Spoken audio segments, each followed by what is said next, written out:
Senate Democrats pledge to block the continuing resolution passed by the House, inflation cools and we talk tariffs, and Trump's administration cuts Department of Education staff and EPA regulations. I'm Tony Kinnett from the Daily Signal's Tony Kinnett Cast, syndicated nationally at 7 p.m. Eastern. It is Thursday, March 13th, 2025.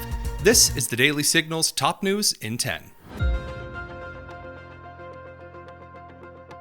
Senate Democrats under the leadership of Senator Chuck Schumer have pledged to block the continuing resolution which would fund the government until September, passed by the House. This would avoid a government shutdown if passed, scheduled to occur tomorrow.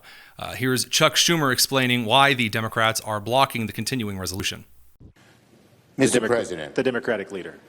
Funding the government should be a bipartisan effort, but Republicans chose a partisan path, drafting their continuing resolution without any input from congressional Democrats. Because of that, Republicans do not have the votes in the Senate to invoke cloture on the House CR. Our caucus is unified on a clean April 11th CR that will keep the government open and give Congress time to negotiate bipartisan legislation that can pass. Though Schumer claims House Democrats were not consulted on this particular continuing resolution, that is not true. House Democrats were negotiated with in the process of passing this continuing resolution. The House Democrats, except one, chose not to do so. Representative Golden from Maine, a Democrat, did vote in favor of the continuing resolution, along with all Republicans except Thomas Massie of Kentucky.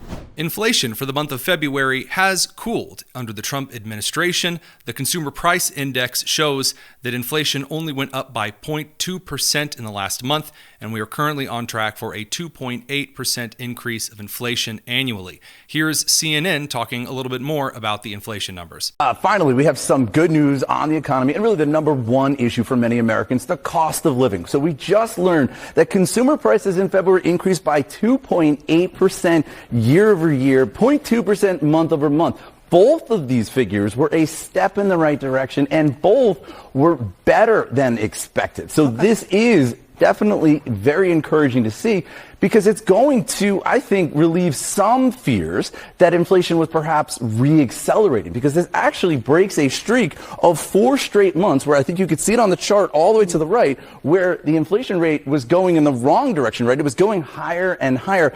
Finally, we're seeing it dip. While a series of new polls show that the majority of Americans are in favor of how President Trump is handling things like illegal immigration, the majority of Americans, between 60 and 65%, depending on the poll, are against the president's use of tariffs so far.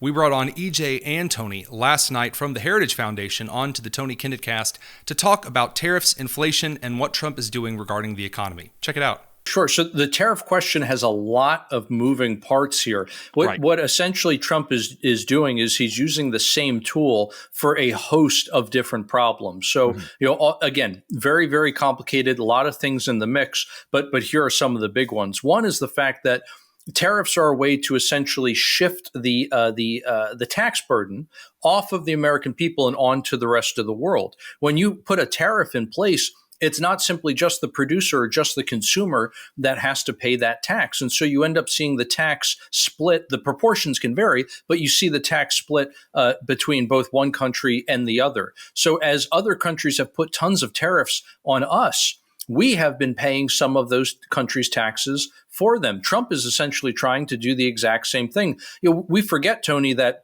for a lot of this nation's history, we didn't have an income tax. That's a relatively new invention. The Supreme Court had actually ruled it unconstitutional. They had to change the Constitution in 1913 to have a personal income tax. Right. So what did we do before then? We just had tariffs. The government funded itself essentially entirely by tariffs during the time that Trump keeps referring to as the original golden age, which was that period after the Civil War, basically until 1913.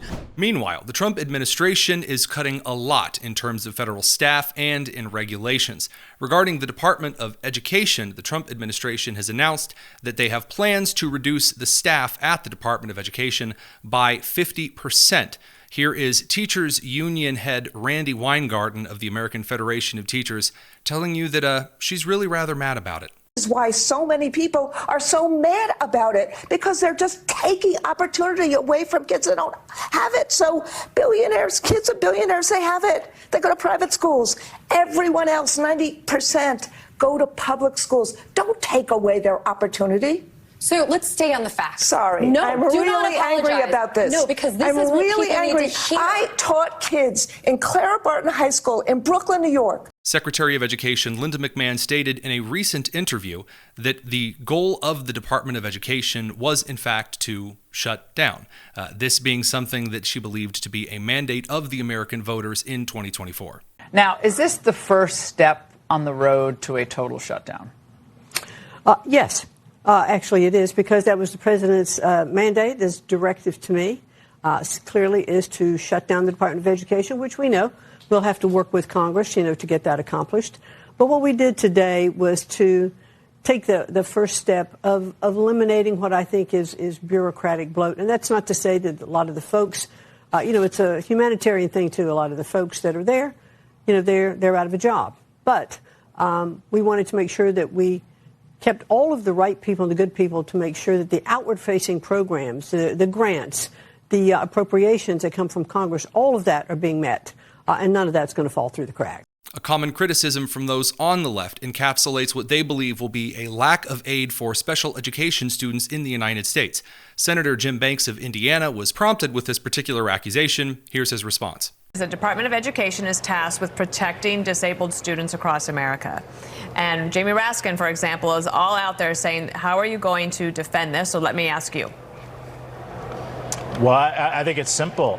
That will be done at the state level. A federal bureaucrat who's in Washington, D.C. can't protect schools and kids in Indiana. That has to be done at the local level. And that's why getting the federal government out of the way and letting schools take care of these issues with those tax dollars that will be spent, more tax dollars spent at the local level will help that happen in a much better way than anything that happens in Washington. Jim.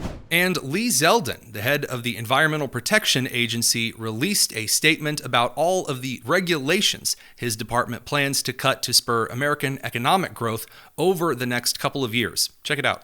Today, I'm pleased to make the largest deregulatory announcement in U.S. history. The Environmental Protection Agency is initiating 31 historic actions to fulfill President Trump's promise to unleash American energy, revitalize our auto industry, restore the rule of law, and give power back to the states. EPA will be reconsidering many suffocating rules that restrict nearly every sector of our economy and cost Americans trillions of dollars. Our actions include the Biden administration's deeply flawed Clean Power Plan 2.0, mercury and air toxic standards, Quad O BC, particulate matter 2.5, light, medium, and heavy car and truck rules, NESHAPs, and the so-called social cost of carbon. To advance cooperative federalism, EPA will partner with states that were universally rejected by the last administration's Good Neighbor rule. Among many other actions, today's momentous day also includes the 2009 endangerment finding, along with all actions that rely on it. I've been told the endangerment finding is considered the holy grail of the climate change religion. For me, the U.S. Constitution and the laws of this nation will be strictly interpreted and followed. No exceptions. Today, the Green New Scam ends, as the EPA does its part to usher in the golden age of American success. Our actions will lower the cost of living by making it more affordable to purchase a car, heat your home, and operate a business. Jobs will be created, especially in the U.S. auto industry, and our nation will become stronger for it. From the campaign trail to day one and beyond, President Trump has delivered on his promise to unleash energy dominance and lower the cost of living. We at EPA will do our part to power the great American comeback. Check the description below for the full interview with E.J. Antony, and join us tonight at 7 p.m. for some awful tweets and Logan Hall of the Blaze. I'm Tony Kinnett, and this has been the Daily Signal's Top News in 10. Take care.